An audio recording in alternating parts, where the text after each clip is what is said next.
한 달에 월급 2번 받기 프로젝트 직장인 주식 실험가 주섬주섬입니다. 제가 요즘 손절의 중요성에 대해서 많이 이야기하고 있는데 최근 한 구독자님으로부터 손절 타이밍을 놓친 경우에는 어떻게 대응해야 되는지 문의가 들어와서 제가 손절 라인 이후에 2차적으로 대응하고 있는 방법에 대해서 같이 알아보도록 하겠습니다. 구독과 좋아요는 영상 제작에 큰 힘이 되니까 한 번씩 부탁드리겠습니다. 이 영상을 보시기 전에 꼭 유의하셔야 할 것은 첫 번째로 절대 본전 생각을 하시면 안 됩니다. 오늘 다루는 상황에서는 이미 손절 타이밍을 잃었기 때문에 존버로 이 종목과 쇼부를 보자는 분들이 많으실 겁니다.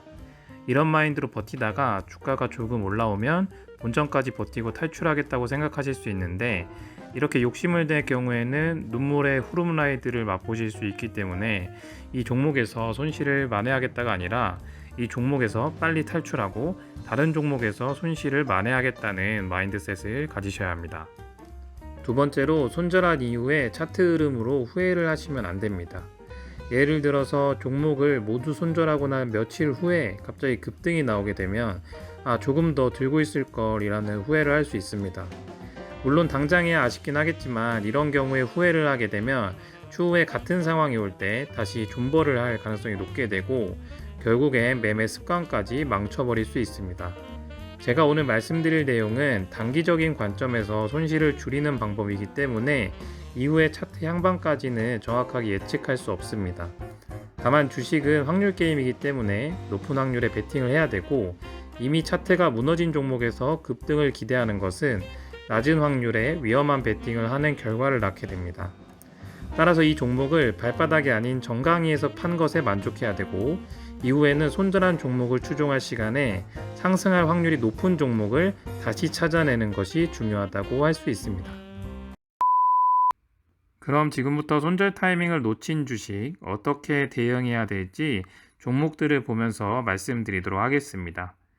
2차 손절 타이밍도 결국 매수대와 마찬가지로 지지와 저항이 중요하다고 할 수 있습니다. 일단 오늘 말씀드리는 종목들의 가정은 1차적으로 손절 라인을 무너뜨린 것들이기 때문에 기존의 매수 기준점이었던 볼린저 밴드 하단을 깼거나 21선을 깼거나 혹은 11선을 깼을 것입니다. 그럼 손절할 때도 급락할 때 저점에서 파는 것이 아니라 역으로 11선과 21선 그리고 볼린저 밴드 상단순으로 저항선을 뚫어낼 수 있는지 확인해야 됩니다. 말씀드린 내용을 차트로 보면서 설명드리도록 하겠습니다. 먼저 EDGC라는 종목을 예로 들어보겠습니다. EDGC를 매수했을 때 매수의 이유가 여기 보시는 21선을 뚫는 양봉이 나와서라고 가정을 해보면 1차 손절 라인은 21선 아래로의 하락이 나왔을 때 손절을 해야 됩니다. 그런데 만약 1차 손절 라인에서 손절을 못하고 버티게 되는 경우에는 이렇게 추가적인 하락이 나올 가능성이 높아지게 됩니다. 이렇게 되면은 보통 멘탈이 나가기 마련인데 여기서 계좌가 살살 녹는 경험을 하고 싶지 않으시다면 정신을 바짝 차리셔야 됩니다. EDGC의 경우에는 2차 손절 라인인 여기 보시는 볼린저 밴드 하단선까지 하락이 나오게 됐는데 이때 탈출하고 싶으시다면 내가 이 지점에서 매수를 했을 때 언제 팔아야 될까를 생각해 봐야 됩니다. 여기서 볼린저 밴드 하단을 돌파하고 기술적 반등이 나오게 되면 제가 생각하는 1차 매도 포인트는 여기 보시는 파란색 선인 11선이 될 것입니다. 기술적 반등 관련해서 매수 매도를 어떻게 해야 되는지 궁금하신 분들은 아래 보이시는 제 영상을 참고하시면 됩니다. 11선을 뚫지 못하면 기술적 반등분을 잡아먹는 하락이 나올 가능성이 높고 11선을 뚫어내면 추가 상승 여력을 보여줄 가능성이 높아지게 됩니다. 그렇기 때문에 11선 근처로 접근할 경우에 1차로 물량을 덜어내고 11선 돌파 여부를 보고 나서 나머지 물량의 정리 여부를 고민하면 됩니다. EDGC의 경우 여기에서 11선을 돌파하지 못했기 때문에 추가적인 하락이 나오게 됐고 여기에서 물량을 정리하지 못하면 이렇게 보시는 바와 같이 지하실을 경험하게 되는 것입니다. SCI 평가 정보의 경우에도 10월 달에 이 큰 변동성을 보인 이후에 주가가 흐르는 모습을 보이고 있습니다.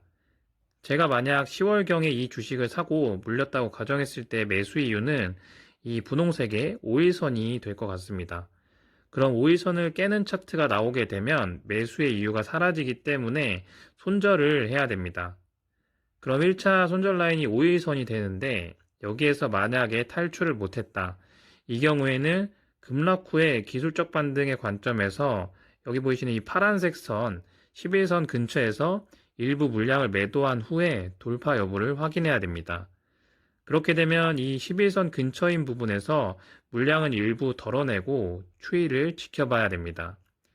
여기에서 11선 회복을 해주지 못했기 때문에 이 주식도 추가적인 하락이 나오게 됐는데 100번 양보해서 여기서도 손절을 못했다. 이 경우에도 다시 매수를 한다는 마인드로 볼린저 밴드 하단선으로 양봉이 다시 들어오는지 그리고 11선 근처까지 차트가 가는지 지켜보셔야 됩니다. 여기에선 볼린저 밴드 하단선으로 들어오면서 11선까지 종목이 상승을 줬기 때문에 여기 보시는 이 지점에서 손절 라인을 잡아줘야 됩니다. 같은 관점에서 두산중공업을 보도록 하겠습니다. 두산중공업은 11월까지 이렇게 상승세를 이어오다가 여기 보시는 볼린저 밴드 상단을 뚫지 못하고 지속적으로 하락하는 흐름을 보이고 있습니다. 12월부터 지금까지 계속적인 하락 흐름을 이어오고 있는데 만약 이때 손절을 못했다면 마인드를 바꿔서 지금 내가 매수했을 때 매도 타이밍은 언제인가를 파악해야 됩니다. 두산중공업은 1월 말에 큰 하락 이후 2월 초 기술적 반등이 일부 나오고 있는 상황입니다. 기술적 반등 매수로 접근했을 때 앞서서 말씀드렸던 매도 타이밍과 마찬가지로 이 파란색 선이 11선 회복 여부를 잘 봐야 됩니다. 저번 주와 오늘 11선을 일부 회복하긴 했지만 현재 음봉 마감에다가 강하게 저항선을 뚫는 모습을 보이지 못했기 때문에 저라면 여기서 일부 물량을 덜어내지 않을까 합니다. 추세를 지켜봐야 알겠지만 11선을 못 이겨낸다면 추가 하락 가능성이 높다고 봐야 되기 때문에 지금이 대응에 있어서 중요한 시점이라고 할 수 있겠습니다. 주가는 결국 자기 자리를 되찾게 되어 있다는 존버 정신이 틀린 말은 아닐 수 있겠지만 자기 자리를 되찾는 시점이 며칠이 아니라 몇 달, 몇 년 후가 될 수도 있습니다. 그렇기 때문에 손절 타이밍을 놓쳤다고 해서 강제 존버를 할 것이 아니라 비 오는 와중에 잠깐 해가 떴을 때 종목을 걷어내고 새로운 준비를 하는 것이 내 계좌를 지켜나가는 길이고 종목을 통해서 학습할 수 있는 기회라고 생각합니다. 그럼 내일도 성투하시길 바라고 오늘 영상 여기서 마치도록 하겠습니다. 감사합니다.